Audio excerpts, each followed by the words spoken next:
isu-isu yang akhir ini lagi aktual di dalam masyarakat kita tentang perhajian.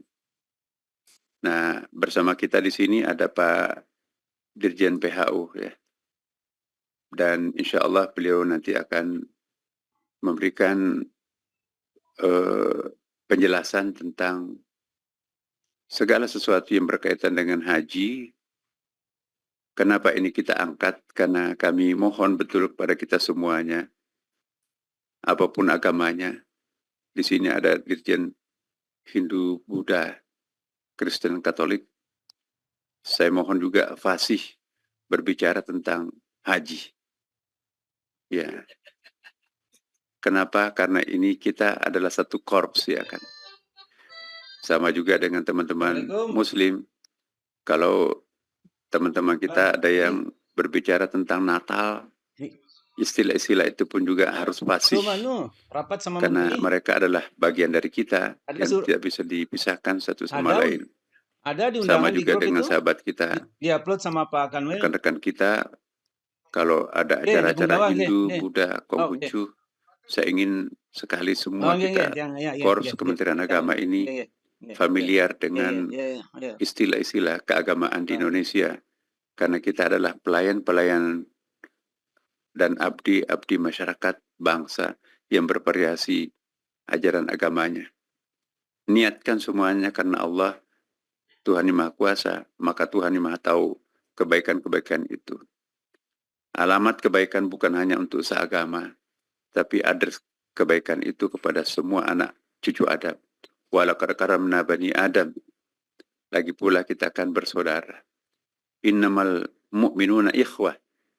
Sesungguhnya orang-orang yang memiliki iman itu bersaudara. Tidak ada innamal muslimuna ikhwah.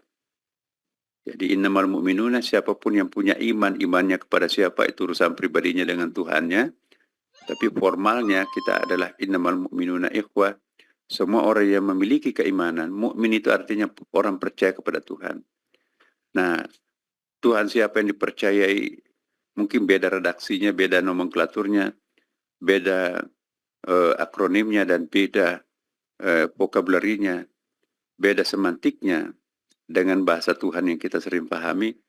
Ya, yakinlah bahwa semoga address-nya sama semuanya. Dialah yang Maha Kuasa, dialah Sang Maha Esa itu sendiri. Nah, kalau seperti ini cara pandang kita, cara bergaul kita, inilah yang kita sebut kemarin dengan kurikulum cinta. Jadi kita jangan menekankan perbedaan di antara kita satu sama lain, tapi kita menekankan aspek encounters-nya. Perjumpaan kita, pertemuan kita, penyatuan kita satu sama lain. Dan saya kira semua agama justru intinya ingin menyatukan kita sebagai sesama makhluk Tuhan. Sekalipun itu bukan manusia, monyet, tumbuh-tumbuhan, laut, apapun kita diminta untuk bersahabat satu sama lain. Dan saya kira semua agama seruannya seperti itu. Kita tidak boleh menjadi musuh alam, tapi kita diminta bersahabat dengan alam. Karena itu hari ini kita akan bicara tentang haji. Mungkin teman-teman non-muslim itu asing, tetapi bagi kita sebagai warga bangsa Indonesia, apalagi Kementerian Agama, harus satu bahasa kita tentang bahasa pemerintah. The only one komando tentang haji adalah pemerintah. Maka itu jangan sampai nanti kita memprovokasi masyarakat kita hanya disebabkan karena ketidaktahuan kita tentang suatu hal. Maka itu jadilah warga Kementerian Agama objek tabayun ya. Apa itu objek tabayun? Tempat untuk mengkonfirmasi semua pertanyaan-pertanyaan dari masyarakat itu bisa kita jawab. Oh, Bapak dari Kementerian Agama ya? Ya, Pak, berapa ongkos haji sekarang? Oh, maaf, saya memang Kementerian Agama, tapi saya beragama Kristen atau Katolik. Nah, jadi jawaban standar itu mestinya kita tahu. Maka itu pentingnya kita pada hari ini bersilaturahim. Dan saya mohon maaf ya sekali lagi kepada rekan-rekan semuanya. Di sini ada para rektor, saya lihat ya, ada Kanwil, ada pejabat semuanya yang hadir. Terima kasih. Saya mohon maaf agak mengganggu waktu paginya, mungkin masih ingin minum kopi bersama keluarga, tapi harus coffee morning. Saya hanya minta 2 kali sebulan kita melakukan coffee morning. Mungkin ada yang kurang berkenan, tetapi inilah style kita ya. Dan alhamdulillah ternyata juga di kementerian lain, Bapak Ibu sekalian, meniru Kementerian Agama, ada juga melaksanakan breakfast meeting seperti ini. Jadi mudah-mudahan apa yang kita lakukan ini bukan sesuatu yang memaksakan atau ya kurang bagus lah. Tapi menurut hemat saya, energi pagi itu adalah energi yang paling bagus untuk mengabdikan diri kepada Tuhan dan kepada sesama manusia. Baik, kesempatan ini kita akan persilahkan kepada Pak Dirjen untuk memaparkan materi-materinya, dan saya mohon kepada kita semuanya memiliki catatan-catatan, karena ini ada angka-angka yang juga akan disebutkan oleh Pak Menteri ya. Bagi rekan-rekan semuanya, para rektor, para kanwil, ambil pulpennya sedikit ya, catatannya, sebab ini nanti akan menjadi penting buat kita semuanya, supaya kita satu bahasa menjawab pertanyaan masyarakat atau memberikan klarifikasi kepada media-media yang ada yang mungkin salah pengertian tentang beberapa hal tentang haji. Yang paling representatif untuk memberikan informasi tentu tahun ini adalah masih Dirjen PHU. Lain halnya mungkin tahun-tahun depan, ya maka Kementerian Agama nanti akan menjadi regulator, operatornya mungkin BPH. Dan BPH juga semoga pada kesempatan juga bisa bergabung bersama supaya ada nuansa perspektif yang sama untuk menjadi juru bicara pemerintah terhadap haji ini. Ya, kita akan berakhir pertemuan kita ini insya Allah jam 8 paling lambat, dan rekan-rekan di Indonesia Timur, Indonesia bagian tengah dimohon menyesuaikan kalender kegiatannya setiap hari Selasa waktu breakfast meeting supaya nanti tidak tabrakan acaranya. Kalau boleh saya menghimbau baik para rektor maupun para kanwil jangan mengagendakan suatu acara yang dibawa kewenangannya, kecuali kalau kewenangannya Pemda mengagendakan kalender yang sama, itu lain halnya. Tapi sepanjang tidak ada undangan luar dan itu kewenangan kita, maka sebaiknya kita tetapkan pertemuan rutin ini sebagai kalender rutin untuk kita semuanya. Baik, selanjutnya kami persilahkan kepada Pak Dirjen PHU untuk menyampaikan informasinya. Bismillahirrahmanirrahim. Assalamualaikum warahmatullahi wabarakatuh. Selamat pagi, salam sejahtera untuk kita semua. Yang saya hormati Bapak Menteri Agama Republik Indonesia, para pejabat eselon 1, Pak Dirjen, kemudian juga staf ahli, tenaga ahli, staf khusus, juga teman-teman di Kementerian Agama yang hadir pada kesempatan hari ini, para kanwil, rektor, dan hadirin yang kami muliakan. Izin Pak Menteri kami menyampaikan beberapa gambaran terkait dengan persiapan penyelenggaraan ibadah haji 1446 Hijriah atau 2025 Masehi yang alhamdulillah sudah kita bahas bersama antara Menteri Agama Republik Indonesia dengan Komisi 8 DPR RI pada awal Januari kemarin, yang tentunya ada beberapa informasi penting yang nanti harus disikapi dan ditindaklanjuti oleh para pejabat Kementerian Agama di provinsi maupun kabupaten. Jadi saya akan menyampaikan beberapa informasi umum sebagai awareness lah, kesadaran bersama kita dari ibadah haji yang insya Allah akan segera kita laksanakan. Next ya. Bapak Menteri Agama dan teman-teman semua, untuk tahun ini kita sudah mendapatkan kuota resmi sejak bulan Juli tahun lalu terkait dengan jumlah jamaah Indonesia. Jamaah Indonesia yang akan diberangkatkan ke Tanah Suci 1.000 orang itu terdiri dari 203.320-nya itu haji reguler dan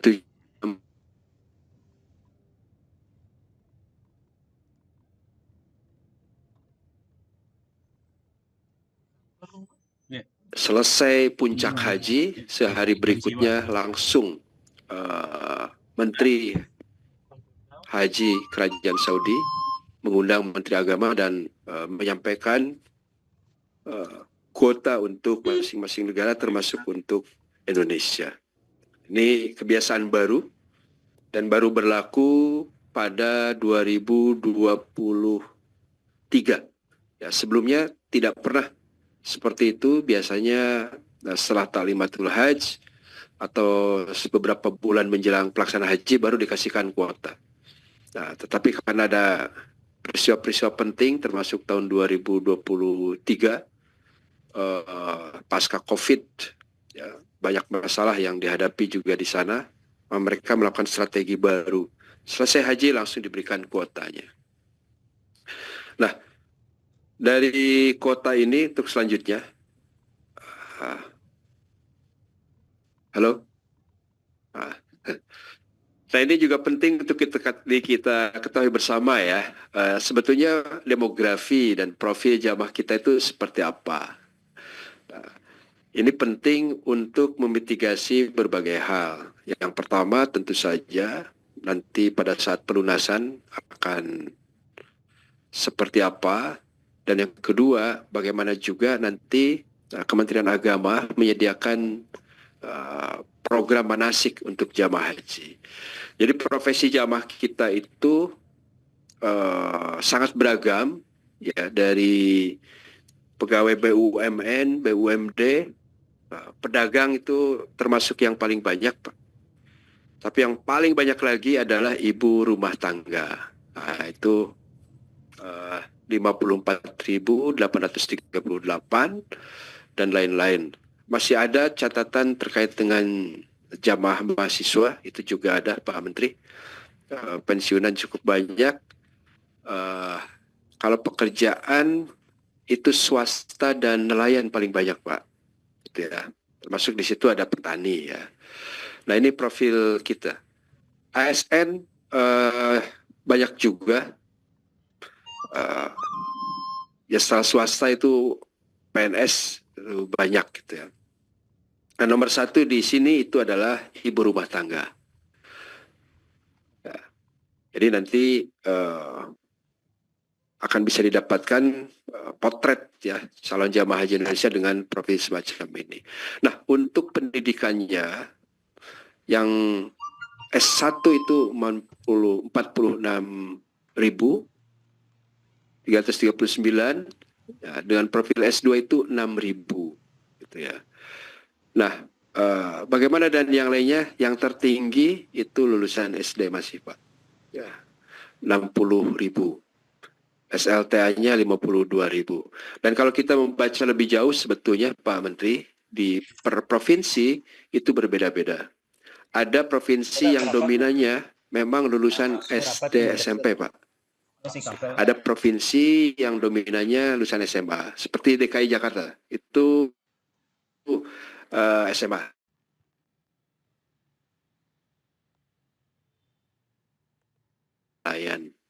Tapi juga yang paling tinggi S1-nya itu ada. Seperti Aceh itu, Aceh dan beberapa wilayah di Sumatera itu S1. Jadi kira-kira seperti itu. Nah, untuk jamaah yang akan pergi besok, laki-lakinya 91.000, nah perempuannya 109.000, ya, 721. Jadi setiap tahun memang lebih banyak perempuannya, dan karena itu sejak 2 tahun terakhir kami juga mulai menambah petugas atau pembimbing haji perempuan, ya, karena jamaahnya lebih banyak perempuan.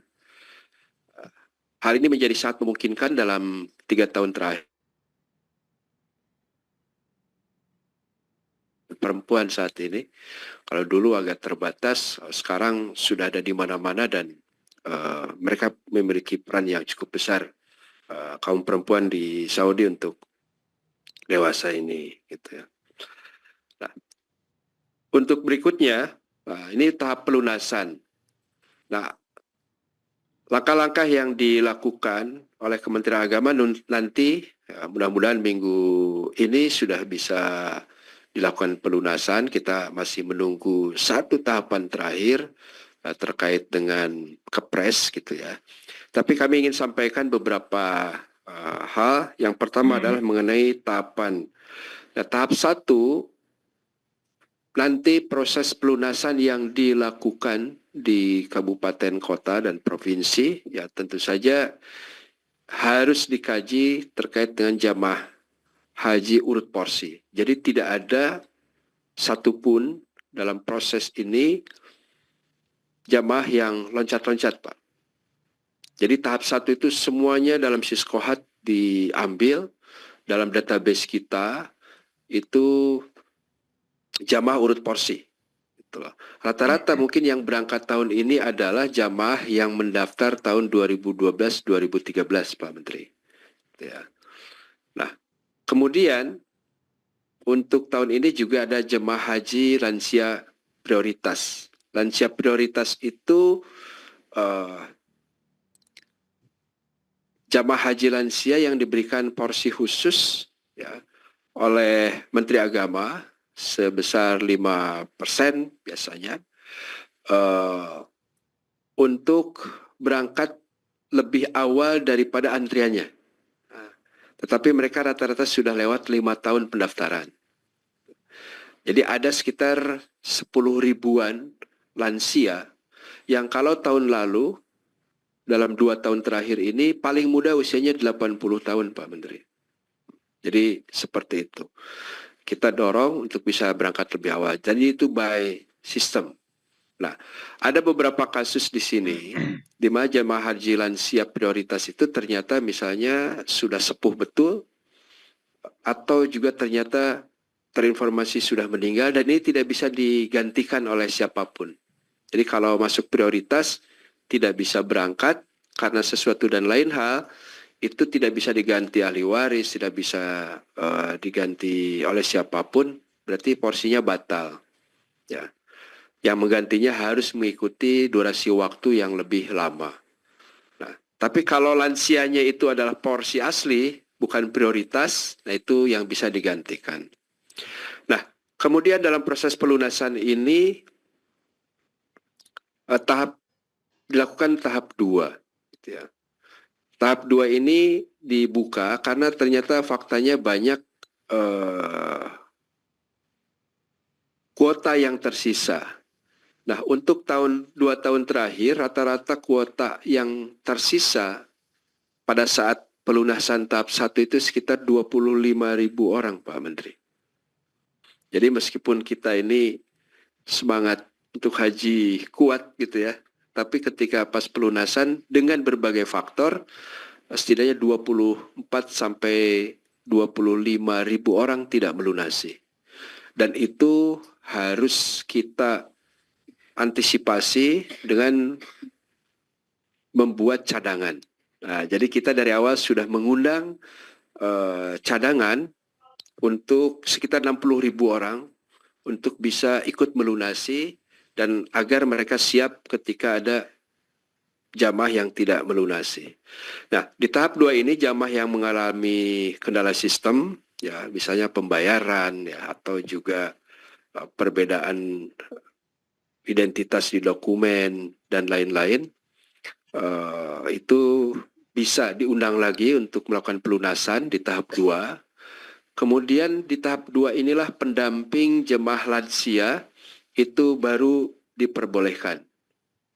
Karena nanti Pak Kanwil dan teman-teman semuanya pasti banyak mendapatkan surat dari jamaah untuk pendampingan jamaah ataupun penggabungan mahram keluarga.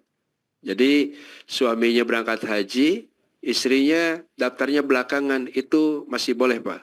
Atau sebaliknya, orang tua didampingi anaknya itu masih bisa. Tetapi proses itu baru bisa dilakukan di tahap 2.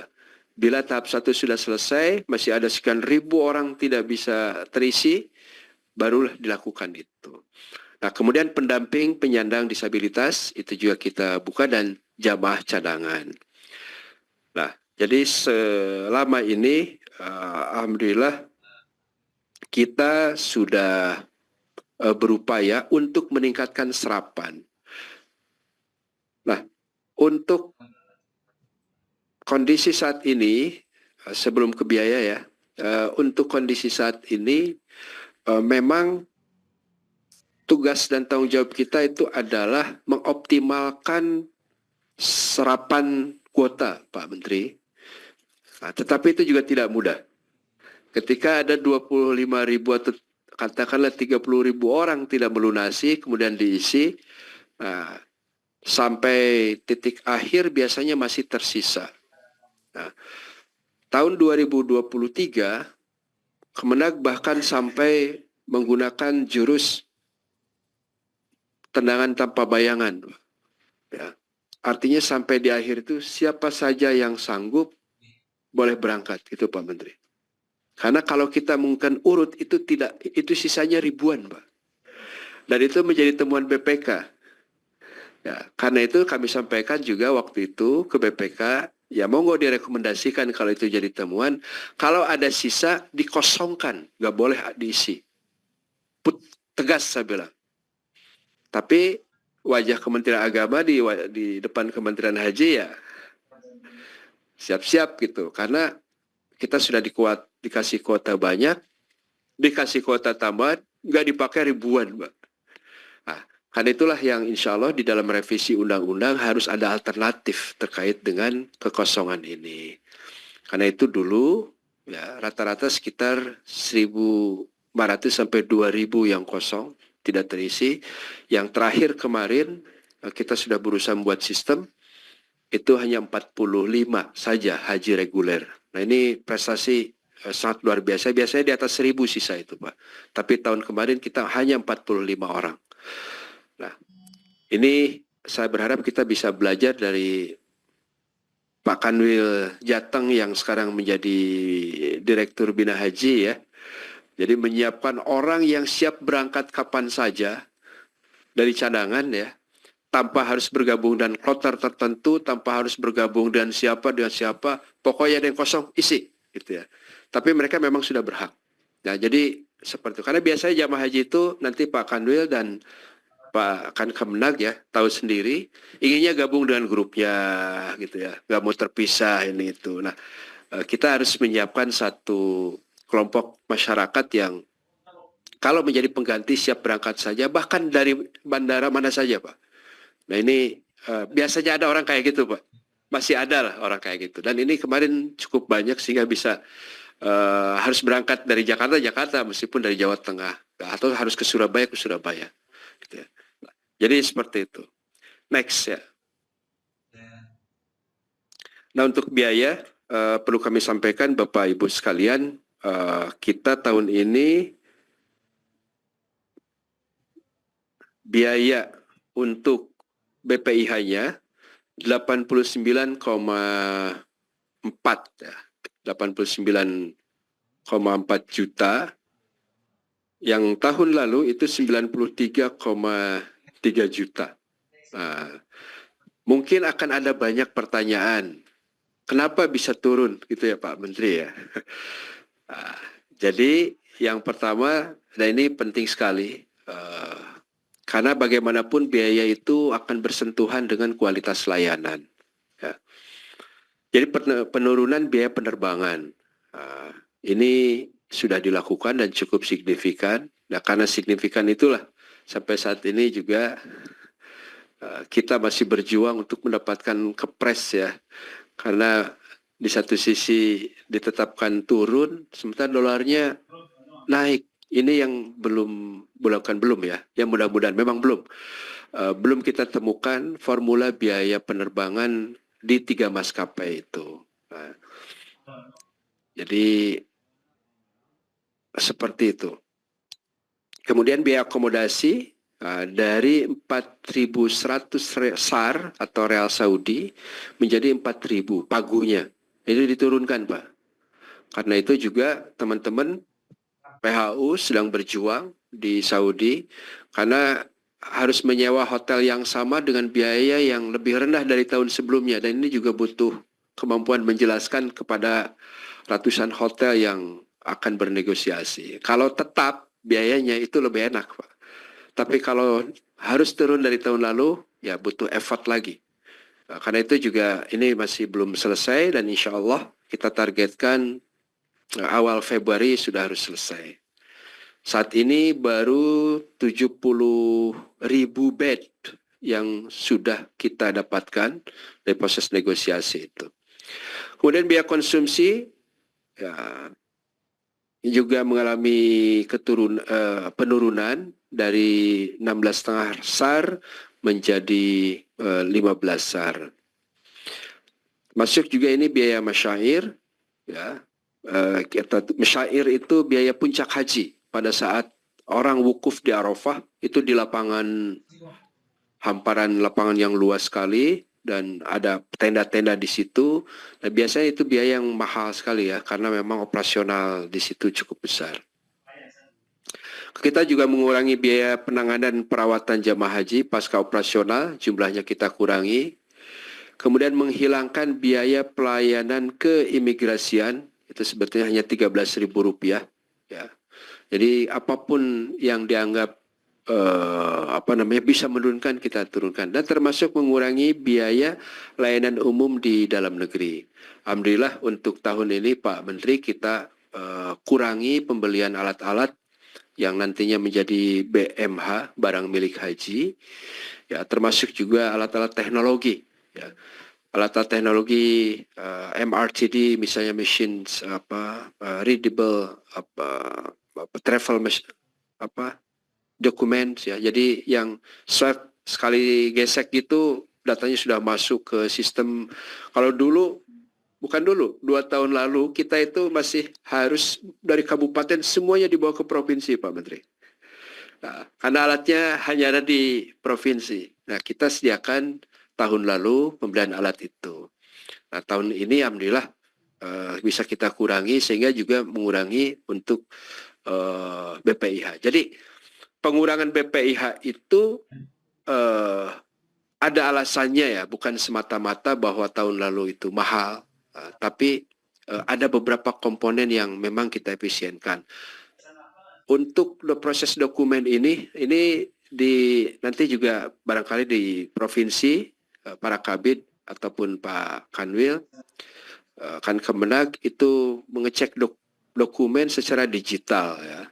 Nah, untuk digital itu harus menggunakan HP dan sistem yang kita download di Saudi, dan minimal harus RAM-nya 12. Nah, saya ingat 2 tahun lalu RAM HP teman-teman aja masih 8 gitu ya. Tanpa itu agak lambat sekali, karena nanti jari itu langsung dipotret sama HP sudah langsung terdeteksi gitu ya. Dan itu harus ada pembaca HP yang bagus. Nah, itu juga di tahun 2023 saya masih ingat, kan Kemenag itu masih pada pinjam ke jamaah gitu ya, atau ada punya kepalanya, tapi kan kalau dipanjamnya berjam-jam ya repot juga, akhirnya kita adakan. Nah, tahun ini alhamdulillah kita tidak perlu lagi, sehingga ada penurunan biaya yang bisa kita lakukan. Next. Nah, jadi untuk persiapan di dalam negeri, nanti mohon arahan juga dari Pak Menteri. Kita masih terkait dengan ramah lansia yang nanti akan masuk di dalam manasik ya. Dokumen nanti di Kanwil akan sibuk sekali minggu depan ya. Itu kalau sekarang yang sibuknya di pusat Pak ya. Kalau nanti minggu depan itu sudah dua-duanya ya. Kemudian BPIH, panitia kerja BPIH kita bentuk. BPIH ada di pusat, kemudian di Saudi ya, dan juga di embarkasi. Jadi nanti ada petugas-petugas yang memang sampai operasional tugasnya di embarkasi. Seolah tidak terlalu signifikan. Padahal itu sangat penting sekali nanti peran di Pak Kanwil dan teman-teman semua. Karena mereka betul-betul 24 jam selama 1 bulan itu harus ada di asrama, Pak. Asrama itu akan kedatangan 2 sampai 3 kloter tergantung asramanya. Selama 24 jam tanpa henti betul, kemudian baru break pada puncak haji dan setelah itu menyiapkan kedatangan lagi. Jadi sama-sama beratnya gitu ya. Ini nanti juga mohon disiapkan betul. Kemudian untuk bina haji, tentu kami juga sebagai mandat dalam undang-undang melaksanakan manasik ya, dan juga pelatihan untuk jamaah haji yang sifatnya material maupun fisik. Ya, sudah ada senam hajinya Pak Menteri dan jalan kaki bersama, mudah-mudahan sudah bisa dilaksanakan tahun ini. Tahun lalu kita tahan karena menjelang pemilu untuk jalan kaki dan lain-lain, karena melibatkan massa kita tahan. Ya, next Mas. Untuk persiapan di luar negeri, ya. Saat ini proses pengadaan sedang dan sebagian sudah selesai dilakukan. Tahapannya adalah peninjauan penawaran layanan, penyusunan pedoman, kemudian juga harmonisasi peraturan Menteri Agama tentang penyediaan barang jasa dalam pelaksanaan ibadah haji di Arab Saudi. Nah, ini perlu kami sampaikan bahwa semangat ya untuk pengadaan di luar negeri, terus kita lakukan perubahan. Terakhir kami konsultasi juga dengan LKPP ya, yang untuk pengadaan itu, bagaimana sebetulnya standar pengadaan di luar negeri. Karena memang Indonesia dianggap kurang efisien, karena semuanya harus dilakukan tiap tahun. Disarankan mengikuti yang dilakukan oleh Malaysia, mereka tuh kontrak 3 tahun. Jadi tiap tahun tuh nggak pusing Pak. Pusing 1 tahun, tapi 3 tahun berikutnya sudah tinggal melaksanakan operasional. Nah, ini sudah diizinkan Pak Menteri. Tapi saat ini dia tidak dilaksanakan dan operasional ini, tapi mudah-mudahan ke depannya bisa kita lakukan. Saya kira itu. Next ya. Terus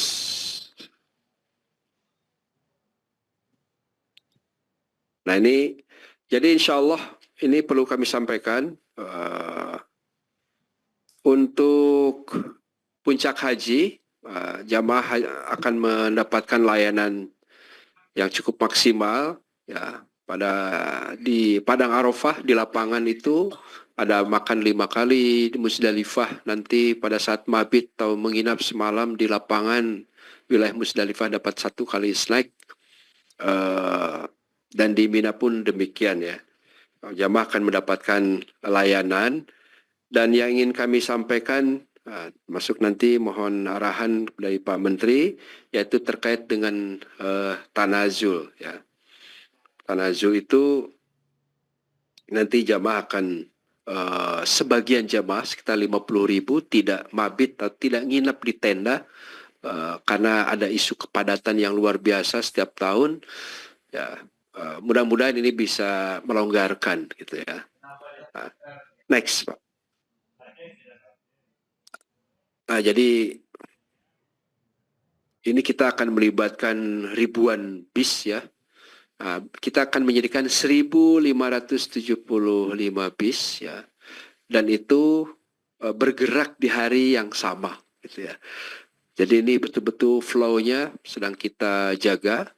Kapasitas bisnya 47 pack ya. Kalau ke Arafah, tapi kemudian kadang-kadang juga diisi lebih ya, diisi lebih. Nah, untuk tahun ini lebih ketat. Kalau sudah 47 orang ditutup langsung di-seal ininya, pintu bisnya. Kalau 2 tahun, 3 tahun lalu masih orang rebutan ada. Nah, jadi ke Arafah, Musdalifah, kemudian ke Mina dan ke Mekah lagi, ini bisnya yang akan kita siapkan. Next.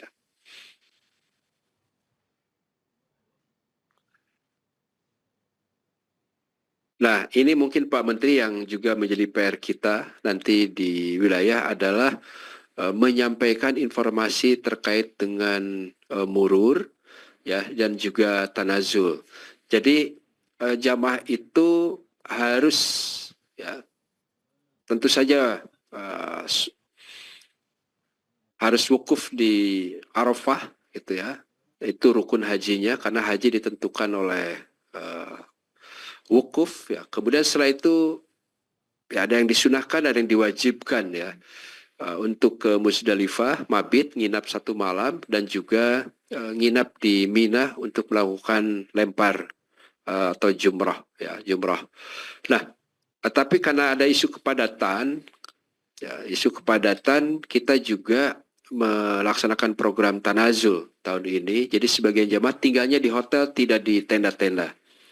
Nah, untuk siapakah tanazul itu? Sebetulnya istilah tanazul itu ini istilah-istilah Indonesia ya, yang secara nomenklatur masih belum saya temukan yang pas itu apa Pak. Karena tanazul itu bahasa sederhana lah. Ini secara syariat juga mungkin bukan istilah yang pas. Nah, mungkin nanti juga harus dicari Pak Menteri. Saya sudah rumuskan ke kawan-kawan belum ada istilah yang pas ya. Apakah tarkul mabit fi Mina ya atau bagaimana. Tapi intinya meninggalkan mabit di Mina tapi tinggal di hotel. Nah, itu diperuntukkan bagi jamaah haji disabilitas, ya, kemudian lansia, pendamping, kemudian sukarela. Nah, saya kira ini gambaran terkait dengan pelaksanaan besok, next ya. Nanti juga mudah-mudahan dengan Bimas ya ada kerjasama Pak, karena ini lebih kepada manasik nanti Pak kuncinya. Ya, saya kira sudah ada dan untuk penerbangan Bapak Ibu sekalian, ini hal yang sangat-sangat penting dan mohon diketahui dulu oleh para pimpinan, karena kita juga sedang menyiapkan narasinya ya. Kita tahu bahwa tahun 2023 itu penerbangan kita sangat dipengaruhi oleh kelangkaan pesawat. Jadi pesawat di dunia ini Pak Menteri, pasca COVID yang namanya wide body aircraft, pesawat berbadan besar, itu langka. Karena setelah COVID itu diparkir di satu tempat, ada yang di Australia, di mana gitu ya. Dan untuk menghidupkan satu itu butuh ya mungkin 9 bulan sampai 1 tahun gitu ya. Nah, sementara ada ratusan pesawat yang di situ. Jadi 2022 untungnya itu hanya 50% hajinya. 2023 itu Saudi tidak mendapatkan jumlah pesawat yang diinginkan Pak Menteri. Itu Saudianya malah. Jadi problem yang dihadapi Indonesia tahun 2023 itu pesawat Saudi semua yang bermasalah itu. Kenapa? Karena dari katakanlah 19 pesawat, dia hanya punya 17. Jadi kurang supportnya. Nah, tahun 2024 itu sebaliknya. Garudanya yang bermasalah, Saudinya lancar. 2023 Saudinya bermasalah, Garudanya lancar. Nah ini ya karena semangat di luar ya untuk memperkuat lagi armada, maka kemudian tahun ini insya Allah PT Garuda Indonesia sudah ditetapkan tadi malam Pak Menteri, karena kemarin sore kita paksa untuk bisa rekonsiliasi dan alhamdulillah ya paksa tanda petik ya tarodin tetap saling ridho. Saudi yang biasanya melayani 9 embarkasi tahun ini 7 embarkasi Pak, yaitu Aceh, Medan, Jakarta, Pondok Gede, Solo, Balikpapan, Makassar, dan Lombok. Itu nanti sama Garuda Indonesia. Nah, PT Lion Mentari Airlines telah ditetapkan sebagai penyedia layanan transportasi udara tahun ini yang melayani 2 embarkasi yaitu Padang dan Banjarmasin. Ini Pak Kanwil Sumatera Barat mungkin belum tahu, baru tahu hari ini Pak Menteri, sama juga Kanwil Kalimantan Selatan ya. Nah, saudara lain masih dalam proses negosiasi terkait dengan biaya penerbangan. Nah, Bapak Ibu semua, ada kelebihan dari dua maskapai ini. Kelebihan dari Garuda Airlines adalah kabinnya yang rada nyaman lah. Kelasnya bintangnya mungkin 4 gitu ya, kabinnya. Tapi pesawatnya juga sudah banyak yang sudah senior. Ya. Kalau pramugarinya itu para Ramadan yang menilai. Kalau Pak Ramadan katanya senangnya naik Garuda Airlines, tapi kalau masalah pilihan pramugari Lion katanya. Atau Airjet, apa namanya? Super Airjet.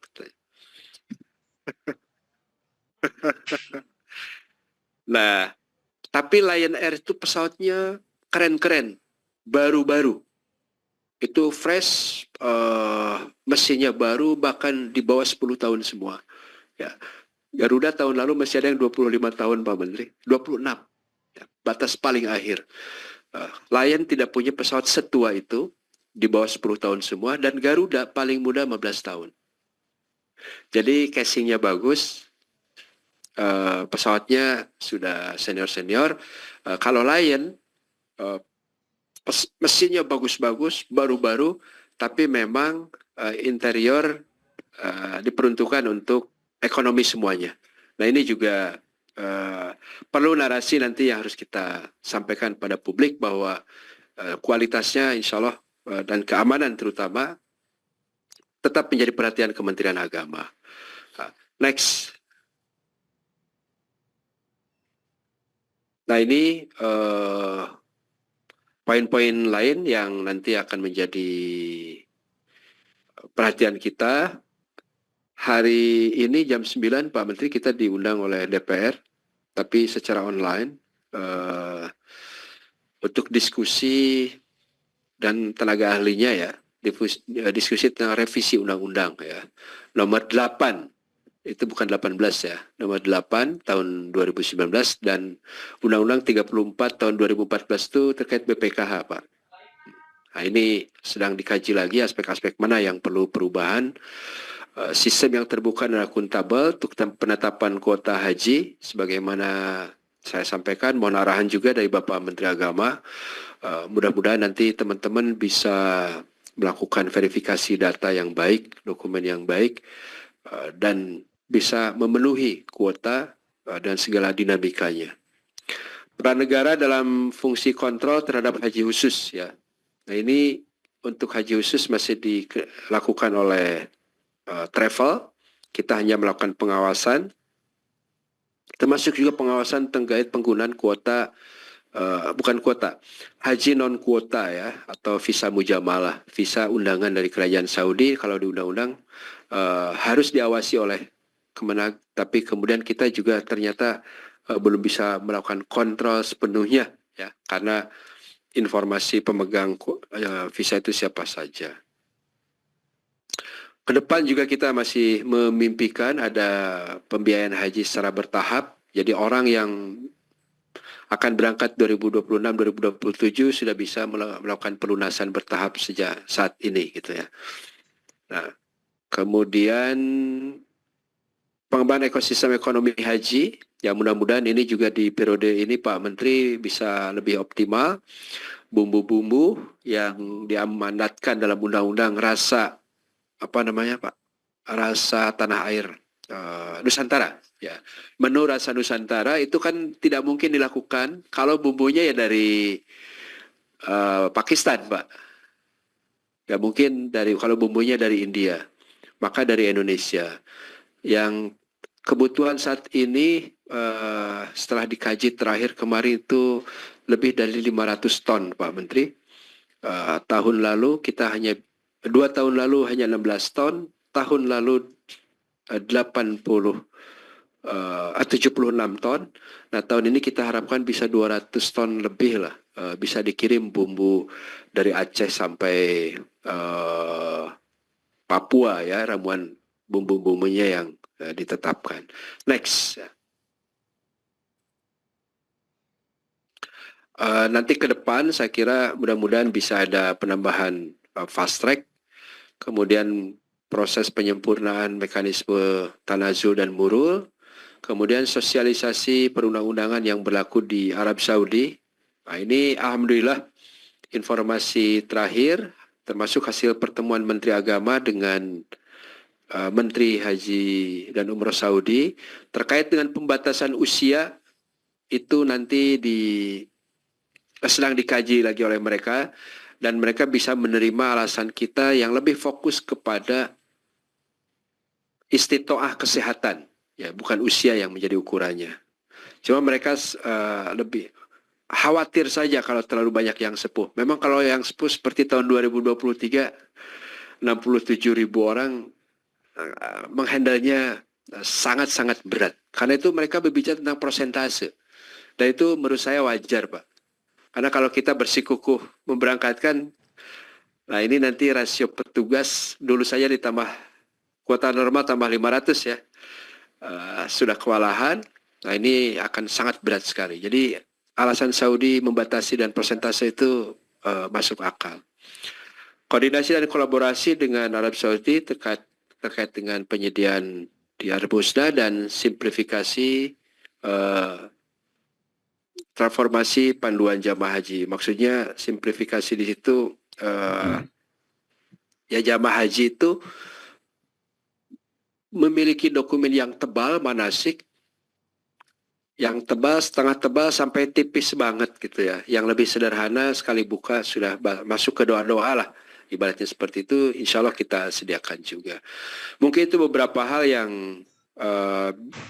bisa saya sampaikan. Nah, mohon nanti para kanwil dan juga kalau ada kepala UPT asrama, persiapan-persiapan bisa kita cicil dari sekarang. Demikian sih Pak Menteri, saya kembalikan. Wassalamualaikum warahmatullahi wabarakatuh. Iya, kita tepuk tangan kepada Pak Dirjen. Pak Dirjen ini jarang tidur nih, karena memang penyesuaian waktu Saudi Arabia dan Indonesia, belum lagi di Indonesia juga kadang-kadang kita rapat sampai jam 1 malam. Di sana juga kalau pokoknya selisih waktu membuat kita ini kurang tidur. Tapi itulah resiko menjadi pejabat di lingkungan haji. Baik, saya ingin berikan kesempatan lebih banyak kepada kawan-kawan semuanya untuk bertanya. Jarang-jarang kita bisa ketemu seperti ini. Ya. Mohon, saya ada beberapa penjelasan, tapi lebih utama kita mendengarkan pertanyaan dari Pak Kanwil. Tadi disebut-sebutkan Kanwil Semarang pernah membuat prestasi menyelesaikan persoalan kuota yang terpenuhi. Dan untuk itu saya persilahkan Pak Sekjen mengatur jalannya pertanyaan ini. Ya, kita beri kesempatan lebih banyak kepada teman-teman dari Kanwil, Pak Sekjen. Silakan Pak Rektor, kalau ada pertanyaan, mumpung ada Pak Rektor, nanti bagian terakhir saya akan berikan abstraksi lain. Oke, baik Pak Menteri. Kami buka beberapa pertanyaan untuk mendiskusikan persoalan-persoalan yang harus kita selesaikan. Dan kesempatan pertama, ini ada 3 penanggap atau penanya. Pertama Pak Adib dari Kanwil DKI, kemudian Pak Tamrin dari Kanwil Kalsel, dan berikutnya Pak Ulyas Taha dari Sulut. Dan Pak Mansur, sudah 4 saja dulu ya. Saya persilahkan kesempatan pertama untuk Pak Adib, Kanwil Jakarta. Baik, terima kasih Pak Sekjen, yang terhormat Pak Menteri, Pak Dirjen, dan para pejabat Eselon 1, serta pejabat Eselon 2 yang hadir. Assalamualaikum warahmatullahi wabarakatuh. Pertama, kami menyampaikan terima kasih atas pencerahan yang tadi sudah disampaikan oleh Pak Menteri dan juga Pak Dirjen. Khusus terkait dengan DKI Jakarta, kami ingin melaporkan bahwa DKI Jakarta itu ada kendala masalah jamaah batu, Pak Dirjen. Jadi salah satu persoalan yang ada di DKI Jakarta itu terlalu banyak jamaah yang tidak teridentifikasi karena memang kepindahan mungkin dia sudah pulang kampung dan lain sebagainya. sehingga jamaah batal tunda itu di DKI Jakarta termasuk tinggi, Pak Dirjen. Tahun kemarin berdasarkan laporan, jamaah DKI Jakarta termasuk yang tidak memenuhi kuota gitu, karena ada jamaah cadangan yang belum siap gitu ya, sehingga ada sekitar 260 porsi DKI Jakarta itu kemudian diberikan ke provinsi lain. Pertanyaan saya, apakah memungkinkan untuk DKI Jakarta ini secara khusus jamaah cadangannya lebih banyak begitu, jamaah cadangannya, karena DKI Jakarta ini memang ada problem ini, banyak migran ya, mungkin daftarnya waktu itu masih aktif, kemudian dia sudah tidak aktif pulang kampung sehingga tidak terdeteksi. Tapi ini kami juga sedang melakukan upaya-upaya agar tahun ini betul-betul terpenuhi dengan mengoptimalkan jamaah cadangan yang ada yang 30% itu, Pak Dirjen. Itu yang pertama. Kemudian yang kedua terkait persoalan penggabungan mahram ini, Pak, yang nanti akan kita hadapi, termasuk pendamping lansia. Mungkin karena itu kan nanti di tahap 2, apakah bisa dilakukan dari saat ini persiapan-persiapan tersebut dengan berbagai kondisinya, sehingga kemudian pada saat tahap 2 tidak terlalu mepet waktunya, Pak Dirjen.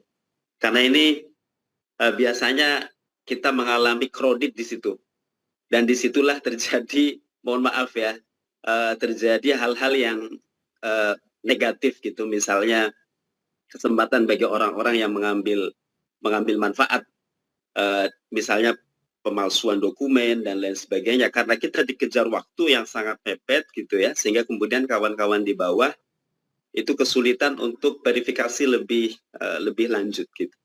Dan ini di DKI Jakarta beberapa kali terjadi. Saya rasa itu mungkin Pak Dirjen dari kami DKI Jakarta, insya Allah siap menyongsong dan melaksanakan haji 2025 dengan betul-betul sukses. Terima kasih. Assalamualaikum warahmatullahi wabarakatuh. Assalamualaikum warahmatullahi wabarakatuh. Terima kasih Pak Dr. Adib. Selanjutnya dipersilakan dengan segala hormat Kanwil Kalsel Pak Tamrin.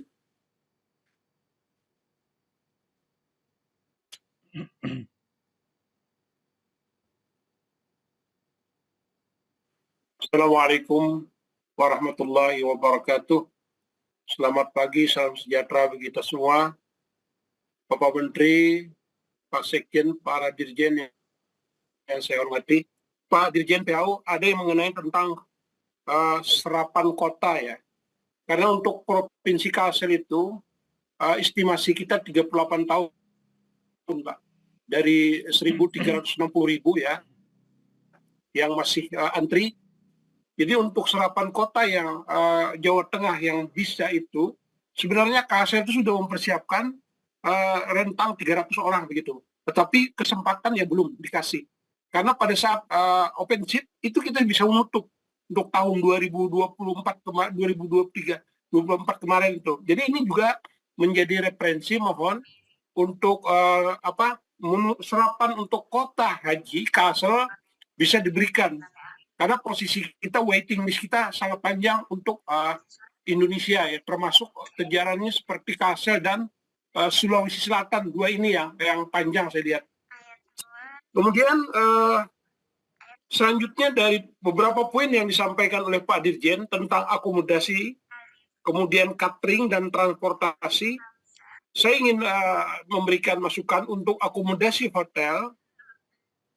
Itu yang jelas bahwa hotel itu dengan jarak Masjidil Haram, kalau untuk Madinah tidak jadi masalah, semuanya dekat gitu. Tapi untuk Mekah ini menjadi pertimbangan yang sangat gitu, karena pada saat usia manula atau usia lanjut itu memerlukan bantuan dan dukungan para petugas. Ini juga memberatkan begitu. Jadi kalau jarak itu tidak terlalu jauh itu juga, dan kemudian posisi di sekitar Masjidil Haram itu petugas yang menguasai untuk membantu yang usia lanjut itu juga adalah orang-orang yang terbaik begitu. Dan kemudian juga yang catering ya. Catering ini juga rasa Nusantara atau rasa apa begitu. Jadi ini juga semua daerah juga punya keinginan untuk seperti Kalimantan, Sulawesi, Jawa juga punya rasa keinginan untuk menikmati cateringnya begitu dengan bumbunya gitu. Ini juga saran dari para jamaah gitu. Kemudian transportasi untuk bus yang salawat itu, Pak Dirjen, ini juga ada kode-kode khusus yang bisa dibaca oleh jamaah. Karena dengan kode yang khusus itu jamaah ini kadang-kadang tidak membaca gitu. Jadi busnya itu jangan sampai ketukar, ada orang Turki yang masuk, ada orang yang lain sehingga orang Indonesia ngalah. Padahal itu adalah bus salawat untuk Indonesia. Terima kasih, itu aja Pak. Terima kasih. Assalamualaikum warahmatullahi wabarakatuh.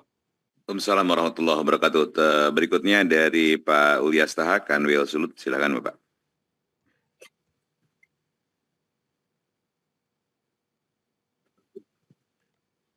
Terima kasih. Assalamualaikum warahmatullahi wabarakatuh. Yang terhormat Pak Menteri Agama Republik Indonesia, Karam Bapak Kiai Haji Nasaruddin Umar, saya hormati Pak Dirjen PHU, para pejabat eselon 1, para kanwil, para rektor. Terima kasih atas kesempatan. Alhamdulillah, terima kasih Pak Dirjen PHU telah menjelaskan secara umum menjadi hal-hal yang saya kira menjadi pelayanan umum bari haji. Ini menjadi pengetahuan bagi kami dan akan siap kami laksanakan di daerah. Tapi dalam kesempatan ini ada 3 hal yang ingin saya tanyakan dan saya kira untuk mendapat respon karena ini masalah teknis kebijakan. Yang pertama berkaitan dengan pelunasan cadangan. Kami mendapatkan aspirasi dari para calon jamaah haji yang masuk pada cadangan. Kebijakan dari pusat itu bahwa mereka itu didahulukan untuk melakukan pemeriksaan kesehatan. Nah, mereka mengusulkan kalau boleh untuk kuota cadangan itu melunasi dulu sebelum ada sebelum ada kepastian untuk berangkat itu jangan dulu melakukan pemeriksaan kesehatan. Kasus kemarin, tahun kemarin, ada jamaah haji cadangan sudah melakukan pemeriksaan kesehatan, kemudian batal berangkat karena tidak masuk pada porsi untuk berangkat. Sehingga untuk kesehatan itu jaraknya hanya 6 bulan, tidak bisa dipakai untuk tahun depan. Dan itu ditanggung oleh jamaah haji sendiri. Sehingga mereka ingin untuk cadangan itu dipastikan mereka memeriksakan kesehatan itu ketika sudah pasti untuk berangkat. Bahkan mereka menyampaikan begini Pak Dirjen, kalaupun seandainya kami diragukan ketika kami sudah lunas, lalu kemudian memeriksa kesehatan kemudian tidak istiqoah, kami siap untuk menandatangani perjanjian ketika tidak istiqoah meskipun sudah lunas, mereka siap untuk tidak berangkat. Jadi itu, makanya kebijakan untuk pelunasan kesehatan dulu baru lunas Pak. Jadi mohon ini menjadi kebijakan untuk diberikan. Yang kedua, ini berkaitan dengan petugas haji daerah. Petugas haji daerah ini agak fenomenal Pak.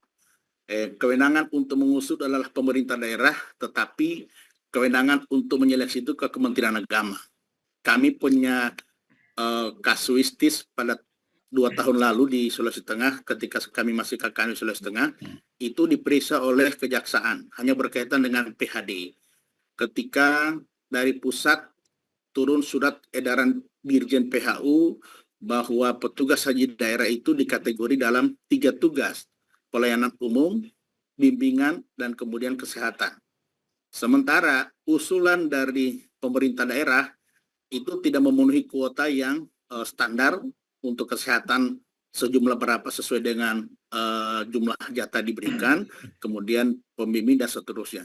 Yang dominan itu di pemerintah daerah itu diusulkan Pak pelayanan umum Pak, karena rata-rata mereka itu pejabat, asisten dan seterusnya, termasuk tim sukses Pak yang belum haji. Nah sehingga yang kendala kita adalah ketika kita diberi kuota, lalu kemudian tidak memenuhi kuota itu, ini menjadi temuan dari masyarakat dan diadu ke kejaksaan, dan yang menjadi terperiksa adalah Kakanwil. Ini mohon ini kalau boleh ada regulasi yang memberikan ruang untuk kami bisa membela, sehingga ini bukan kesalahan Kakanwil tapi kesalahan Pemda yang mengusul, kira-kira begitu. Yang ketiga, ini kebijakan tentang tadi yang juga dipaparkan oleh Pak Dirjen berkaitan dengan manasik haji sepanjang tahun. Bagi Kementerian Agama ini adalah sebuah prestasi. Bagi kita ini adalah sebuah inovasi yang luar biasa karena kita memanasik masyarakat sebelum berangkat sehingga mereka paham, dan lalu yang menjadi tujuan kita untuk menjadikan jamaah haji mandiri itu akan tercapai. Tetapi lain pandangan KBIHU, Pak. KBIHU dalam tanda petik protes ke kami, Pak Kanwil, kalau boleh kebijakan manasik haji sepanjang tahun itu dihilangkanlah. Biarlah kami yang melakukan manasik kepada jamaah haji. Kenapa? Ternyata Pak, ketika manasik haji sepanjang tahun ini dilakukan dan dibiayai oleh Kementerian Agama dalam proses penganggaran, itu mengurangi minat jamaah haji untuk mendapatkan bimbingan dari KBIHU. Singkatnya, dengan adanya program manasik haji sepanjang tahun oleh Kementerian Agama, itu mengurangi rezekinya KBIHU, Pak. Nah, ini sehingga itu mereka, Pak Kanwil kalau boleh dihilangkanlah, biar kamilah yang akan memanasik, dan percayalah kepada kami sebagai mitra. Kami ini kan diatur di undang-undang, Pak. Sehingga itu yakinlah kepada kami, percayakan kepada kami, kami akan memberi manasik kepada mereka dan kami pastikan mereka akan mandiri. Kira-kira itu tiga itu, Pak.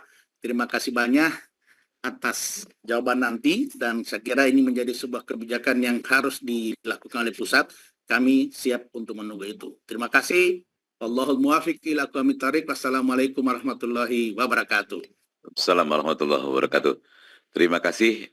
Dan selanjutnya tadi itu Pak Mansur Bashir ya dari Kanwil Gorontalo. Silakan Pak Mansur.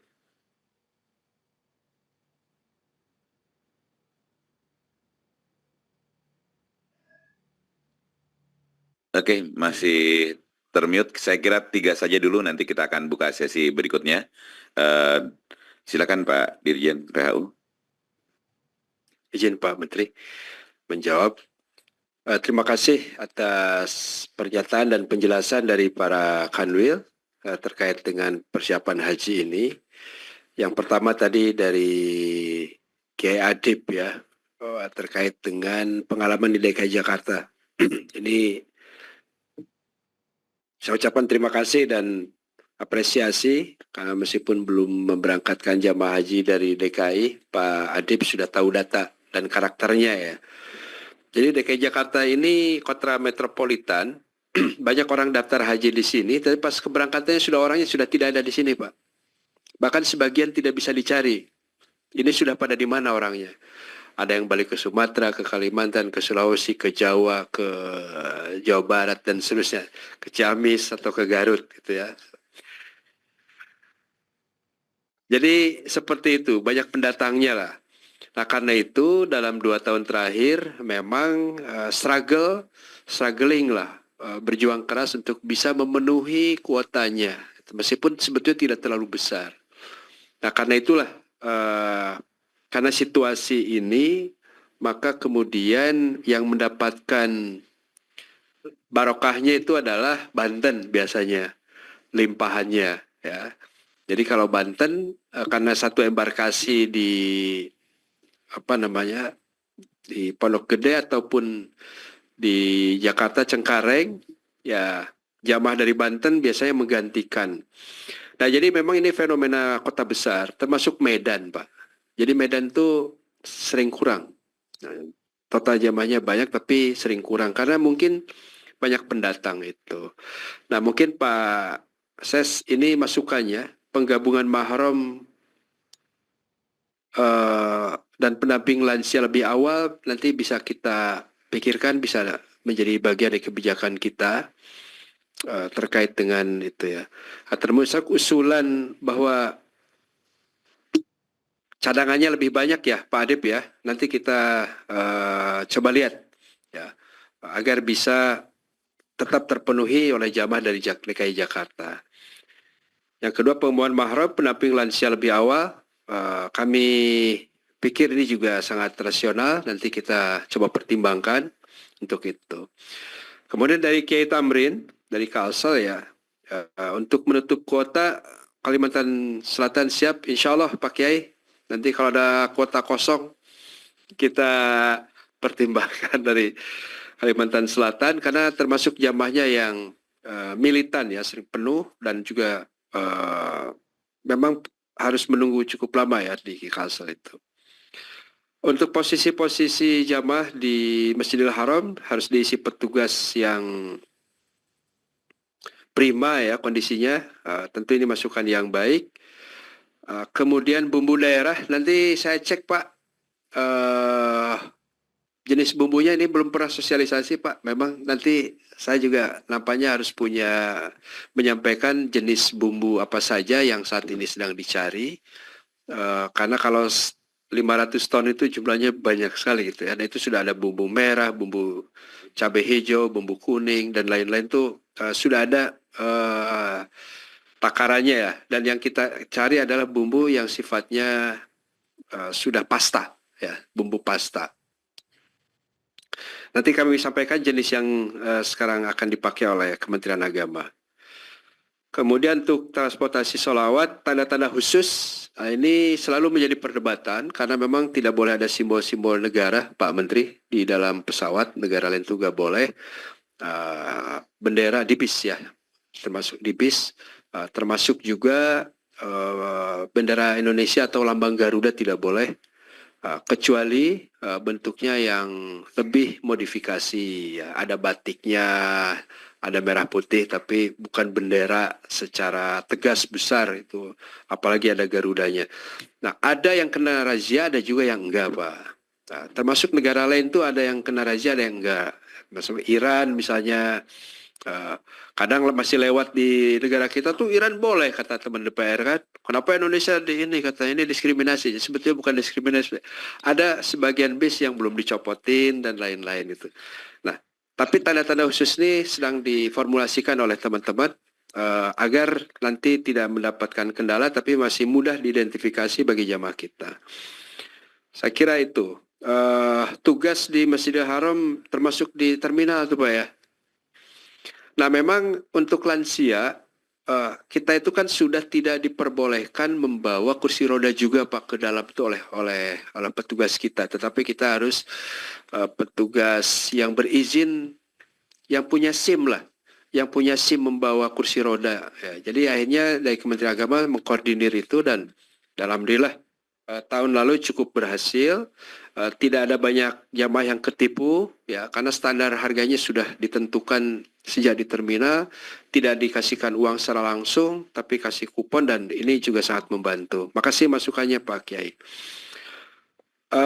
Dari Pak Ulyas ya, pelunasan cadangan, lunas dulu baru periksa kesehatan, ini usulan yang baik Pak, kami pertimbangkan ya, karena memang meskipun pada umumnya pengalaman 2 tahun terakhir Pak Ulyas, cadangannya cadangannya 30.000, yang tidak lunas 26.000 tidak lunas, cadangannya 30, sisa 4.000 ya. Tapi tahun 2023 ada kuota tambahan 8.000, jadi malah kurang ya. Tahun lalu memang masih tersisa gitu ya. Nah, jadi ini kita pertimbangkan kalau misalnya cadangan itu bisa melunasi, tetapi nanti pemeriksaan kesehatannya, cuma nanti sistemnya akan kita cek lagi Pak, karena ini sistem digital ya. Jadi kalau kesehatannya belum klik ya belum hijau juga untuk membayarnya gitu ya. Nah ini apakah bisa seperti itu ya, dibedakan.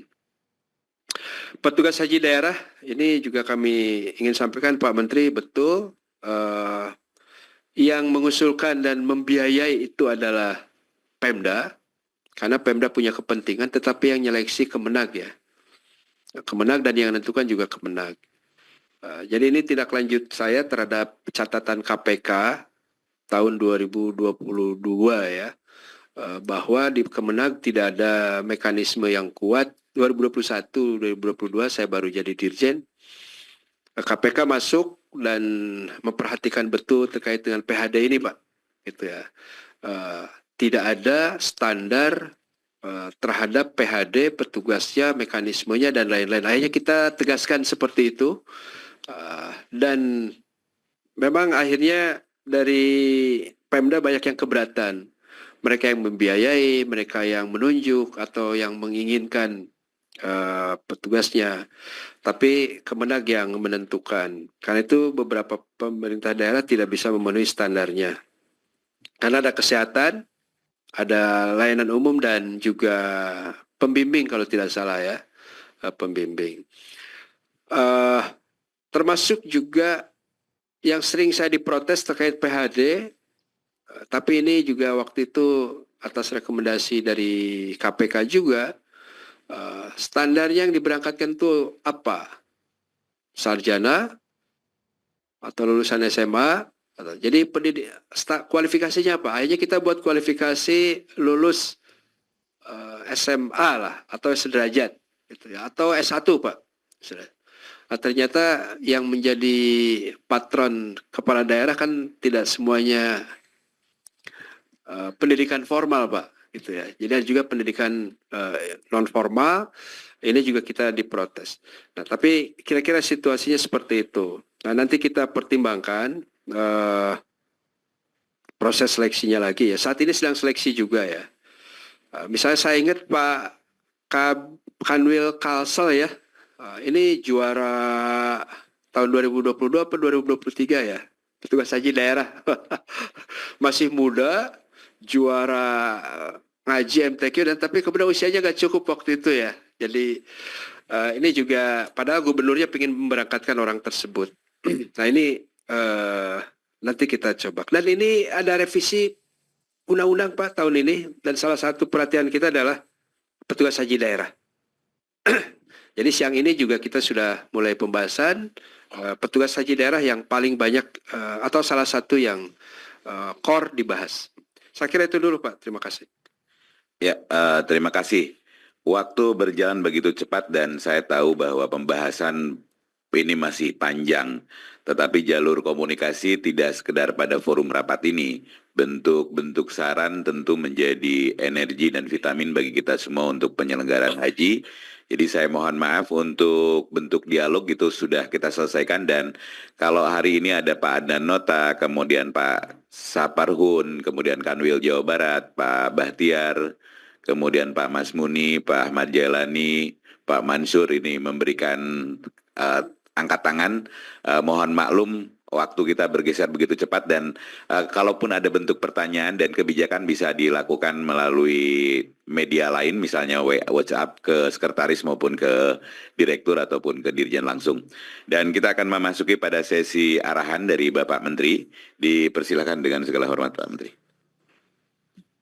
Baik, teman-teman semua yang saya muliakan, yang saya hormati, sangat bagus penjelasan dari Pak Dirjen tadi, dan seperti yang dikatakan Pak Sekjen, pertanyaan detail bisa langsung ditanyakan kepada pihak yang terkait langsung di bawah kementerian kita atau di bawah di Dirjen PHU ya. Saya ingin tambahkan satu hal. Di sini juga ada, tadi ada rektor ya. Nah, ada satu hal yang saya ingin tantang kepada rekan-rekan para rektor ya. Saya pernah melontarkan kemarin betapa perlunya kita memperbaharui buku manasik haji. Manasik haji dari tahun ke tahun, puluhan tahun tidak pernah melakukan perubahan konten, hanya bentuknya tebal tipis ya. Saya ingin kita ada semacam pendalaman manasik itu ya. Karena manasik haji yang dilakukan oleh KBIH dan yang lain juga masih juga menjadikan pedoman manasik haji Kementerian Agama itu ya sebagai standar ya. Padahal kita yang harus melakukan sesuatu yang baru. Pertama, saya ingin menyoroti dari konten buku manasik haji kita itu hanya lebih banyak bersifat teknikal sifatnya ya. Teknik secara fikih, teknik di pesawat, teknik. Nah, kita ingin ada 3 hal yang dicapai di dalam haji ini, tersenyum di awal, tersenyum di tengah, dan tersenyum di akhir. Tersenyum di awal karena pelayanan kita itu sangat bagus melayani jamaah, ditambah lagi pengurangan biaya calon jemaah haji kita itu pasti akan tersenyum. Walaupun tadi dikatakan pajak di Mekah, Madinah itu makin tinggi, kemudian kontribusi BPKH itu juga menurun hanya 32%, tahun lalu sekitar 40%. Ditambah lagi dengan dolar sekarang ini sudah 16.300, tahun lalu 15.000. Padahal hotel yang kita akan sewa, tempat yang kita akan sewa, bus yang kita akan sewa, bahkan pesawat juga sama. Itu susah memang diterima akal sehat. Mestinya naik sekian banyak. Terutama kontribusi BPKH itu tidak sedikit loh jumlahnya itu. Penghematan yang kita berikan kepada BPKH. Tadinya 40% bantuannya ke calon jemaah haji menjadi hanya 32% ya Pak. Ya, 38%. Jadi lumayan itu. Ditambah lagi dengan kurs dolar yang kita nggak tahu nanti seperti apa itu endingnya. Apakah nanti bisa naik atau bisa turun, sangat tergantung dengan situasi internasional dan situasi nasional kita. Kita berdoa semoga dolar ini sudah mencapai puncaknya, segera turunlah kira-kira seperti itu. Dan kembali ke manasik haji ini, mohon dimasukkan di pikiran-pikiran dari pemikir haji dari kalangan perguruan tinggi, tapi saya juga sangat bangga ya, karena banyak sekali kanwil agama kita sudah doktor juga ya. Suatu pemandangan yang sangat berbeda ketika saya dulu masih di Kementerian Agama, baik sebagai dirjen maupun sebagai wamen ya. Jarang sekali kanwil itu yang doktor. Sekarang ini rata-rata kanwilnya sudah doktor. Berarti sesungguhnya bisa melakukan sendiri pendalaman manasik haji. Tapi saya ingin tetap, kalau kanwilnya saja doktor, tentu perguruan tinggi kita juga sudah banyak profesornya. Dan jumlah profesor yang dimiliki oleh PTKIN itu juga luar biasa ya. Itu 3 kali lipat daripada 10 tahun yang lampau. Dan ini suatu pertanda Kementerian Agama ini betul-betul kementerian yang sangat perlu diperhitungkan.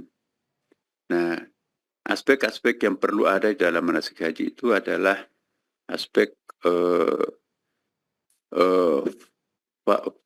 falsafatut tasyri', filosofi perhajian itu sendiri, asal usulnya itu belum kita lihat ya. Memang panjang kalau mau dijadikan buku besar, tapi itu disingkat-singkat saja.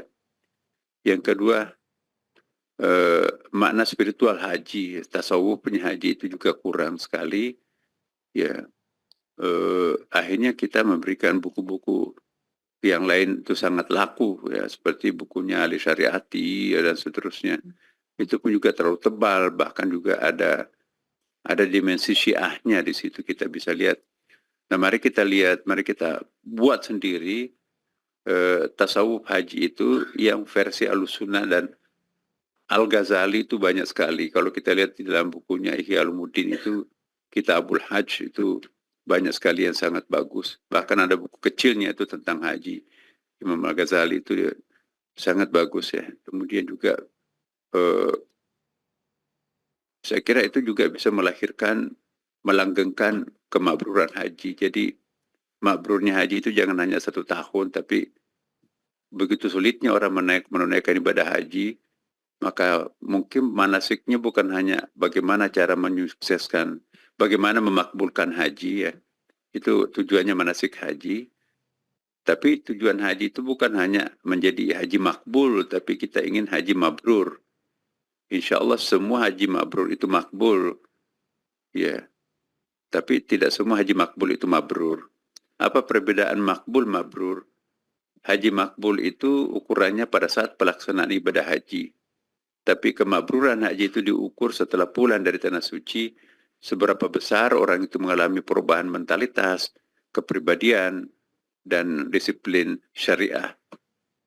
Nah, itu yang kita harapkan. Jadi mungkin nanti juga akan ada manasik pasca haji yang kita beri nama merawat kemakburan haji. Supaya nanti Bapak Ibu tidak mungkin lagi haji ya. Maka itu yang rusak-rusak kemakburan hajinya mari kita kembalikan. Mengkinclongkan lagi kemakburan hajinya. Jadi apa ya, mungkin itu tugasnya IPHI nanti itu. Bagaimana merawat kemakburan haji. Manasik merawat kemakburan haji. Nah, untuk itu perlu ada dimensinya di dalam manasik haji. Jadi yang keempat, yang kurang di dalam haji itu adalah bagaimana juga membangkitkan spirit nasionalisme di dalam manasik haji. Kita tahu bahwa ada penelitiannya Snowkur Gronje itu, dan itu juga atas arsitek dari Profesor Salman Kaiser, gurunya Snowkur Gronje yang memberikan direction terhadap Snowkur Gronje, bahwa coba diteliti haji. Kenapa para pemberontak dalam arti pejuang Republik Indonesia itu disponsori oleh para hujaj, para haji. Nah, ternyata jamaah haji di sana bukan hanya menunaikan ibadah haji, tapi juga berjumpa dengan para pembaharu-pembaharu dari luar negeri yang melakukan haji di situ. Pembaharu dari Pakistan, dari Afghanistan, dari Mesir, Timur Tengah yang memberontak terhadap penjajahan Barat di masa itu ya, di abad ke-18-19. Maka itu tidak heran kalau kemerdekaan Republik Indonesia itu peranan para haji hujaj itu sangat besar. Jadi pertanyaannya, kenapa nasionalisme para haji ini begitu kuat? Tetapi setelah Indonesia merdeka, tidak muncul itu nasionalisme haji itu.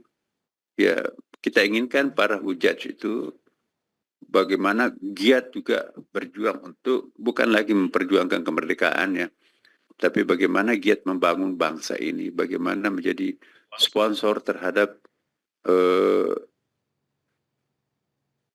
pengentasan kemiskinan, ya, menjadi sponsor terhadap pesantren yang terbengkalai, bagaimana menjadi sponsor terhadap masjid-masjid yang perlu direnovasi tapi tidak direnovasi. Jamaah haji mereka itu banyak haji, tetapi concern mereka untuk memperbaiki masjidnya saja enggak, apalagi umatnya, jamaahnya ya. Jadi barangkali perlu kita himbau melalui manasik haji bahwa kemakburan haji itu bisa dibikin kinclong, bisa diperbaharui kembali. Nah, inilah yang saya mohonkan kepada rekan-rekan para rektor, dan ini juga maksud saya sebetulnya ketika kemarin kita melakukan raker itu, perlunya ada MOU antara Kanwil dengan rektor perguruan tinggi setempat, apakah negeri atau swasta. Manfaatnya selain untuk memberikan poin akreditasi yang bagus pada PTKIN kita, juga diharapkan Kanwil itu juga mendapatkan suguhan gratis dari penelitian-penelitian tesis, disertasi yang dilakukan oleh perguruan tinggi setempat tentang kebijakan kita di daerah setempat. Jadi daripada kita akan mencari data-data kuantitatif yang sedemikian ribet, mungkin kita nggak punya metodologinya, tidak punya tugasnya. Alangkah baiknya kalau kita mengorder, Pak Kanwil memberikan 100 judul-judul tesis, disertasi dan skripsi kepada Pak Rektor. Pak Rektor, kami sangat membutuhkan misalnya berapa jamaah Ahmadiyah di lokasi ini dan apa kontribusinya dan apa persoalannya.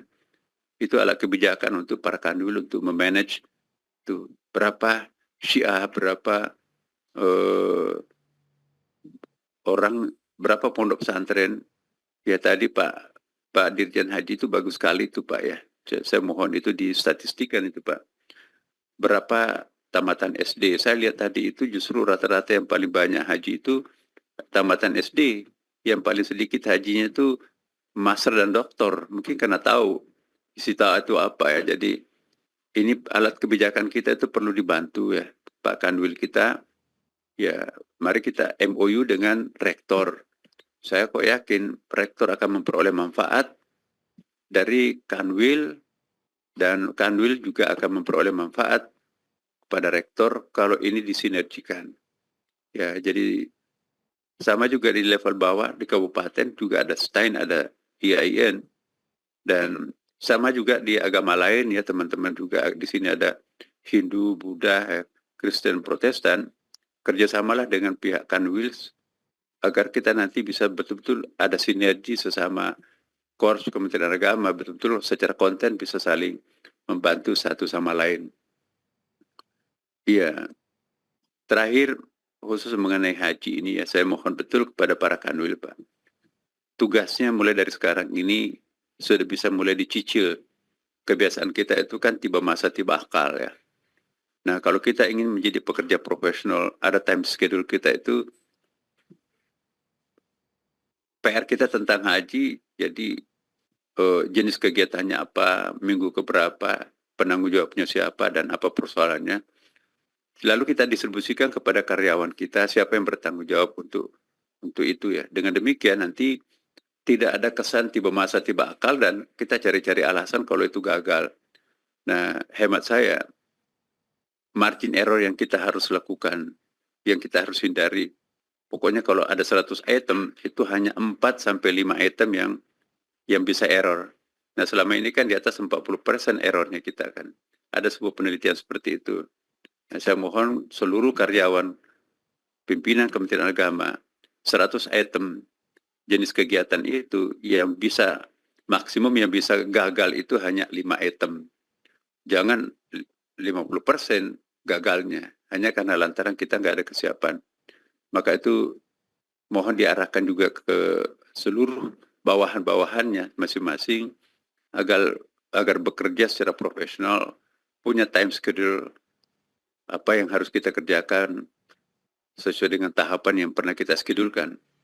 Jangan menunggu komando dari atas, apalagi kalau pimpinannya juga tidak disiplin untuk mengontrol. Akhirnya ya kita nanti betul-betul tidak profesional. Segala sesuatu yang dilakukan dalam last minute itu pasti banyak persoalannya. Tapi kalau pekerjaan yang kita lakukan dengan penuh persiapan, maka itu pasti akan lebih baik. Inilah harapan kami kepada rekan-rekan semuanya, para rektor, Pak Kanwil. Terima kasih atas kesediaannya mengikuti breakfast meeting ini waktu di Indonesia bagian Barat ya. Bagian Timur itu, Papua itu sudah jam produktif malah. Dan sekali lagi ya rekan-rekan semua yang hadir pada kesempatan ini juga saya mohon maaf. Mungkin agak menyita waktu istirahatnya baca koran, minum kopi bersama keluarga. Karena jam 6 sudah harus datang ke sini. Inilah bentuk pengabdian pelayanan kita kepada masyarakat. Semoga Tuhan memberkati kita semuanya. Terima kasih. Kembali. Terima kasih Pak Menteri.